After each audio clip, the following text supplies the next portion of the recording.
Witam serdecznie. Jak prosto zrobić maskę na twarz bez użycia maszyny do szycia? Jak widać na naszym modelu, jest to bardzo proste.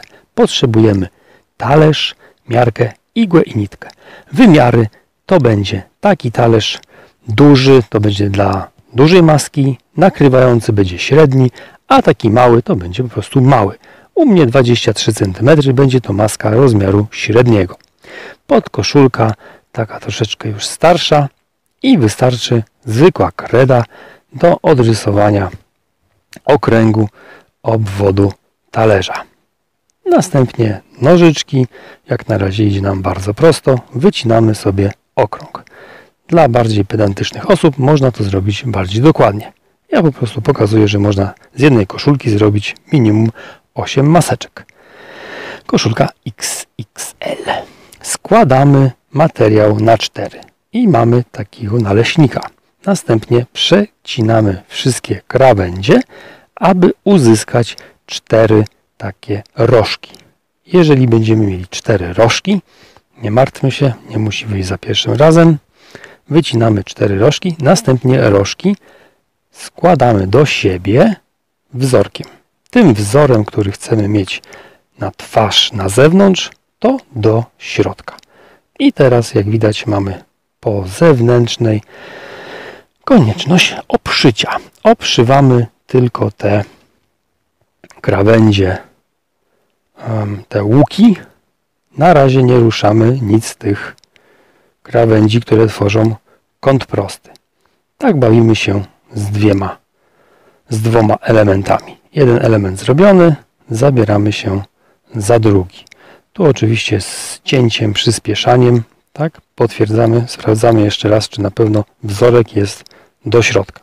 Jeżeli oczywiście ktoś by chciał mieć z jednej strony wzorek, a z drugiej strony to szare, no to może je sobie maseczkę złożyć inaczej.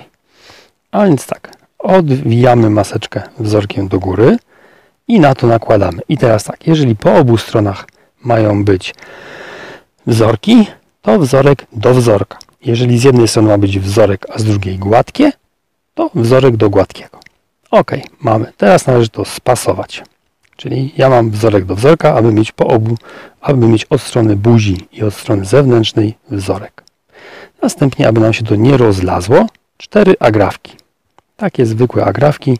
Spinamy to sobie razem, żeby nam się to trzymało i obszywamy po zewnętrznej pozostałości, ale pamiętajmy, żeby zostawić jeden narożnik wolny, nie zszyty do końca. Dlaczego? Ponieważ będziemy przez niego wywlekać na drugą stronę całą maskę. Sprawdzamy kontrolnie, czy wszystko jest ok. No i tutaj, jak widać, już przy szyciu końcowym mamy zostawiony taki jeden rożek. Jeden rożek zszyty, a jeden rożek niezszyty. O, tędy. Tędy zaraz będziemy wywlekać całą maskę na zewnątrz. Usuwamy agrafki, co by nam żadna nie została w środku i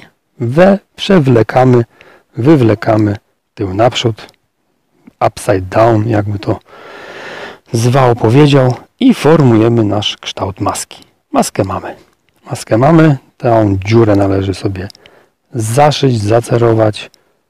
Oczywiście tutaj jest tutorial, więc ja się z tym za bardzo dokładnie nie bawię. Ok, jak montujemy paski na uszy, za uszy? Słomka zwykła, taka plastikowa, albo patyczek, jak ktoś jest mega eko i nie używa słomek plastikowych, i obszywamy to na zakładkę, aby nam przez środek przeszła spokojnie nausznica, zausznica, pasek na uszy, gumka. Ok, po prostu połowa tego naszego okręgu. Rozcinamy sobie jeden pasek, mniej więcej 20 kilka centymetrów, i obcinamy sobie tak samo drugi pasek. I mamy 2 paski w miarę równej długości. Następnie, jak to przewlec przez to okienko, składamy słomkę na pół, przewlekamy w ten sposób, wsadzamy pasek do środka i przeciągamy. No jeżeli już to przeciągniemy, to wiadomo, co należy zrobić z drugą częścią. Też przeciągnąć. I wiążemy sobie supełek. Supełek potem ładnie w wciągniemy do środka, tak żeby nam nie dędało nic po zewnętrznej. No i jak już się uporaliśmy z jedną i z drugą stroną, to mamy gotową maskę na twarz. Wzór dowolnej koszulki. Możemy zaszaleć, zrobić sobie pod ciuch, pod ubranie, pod modę udanej zabawy.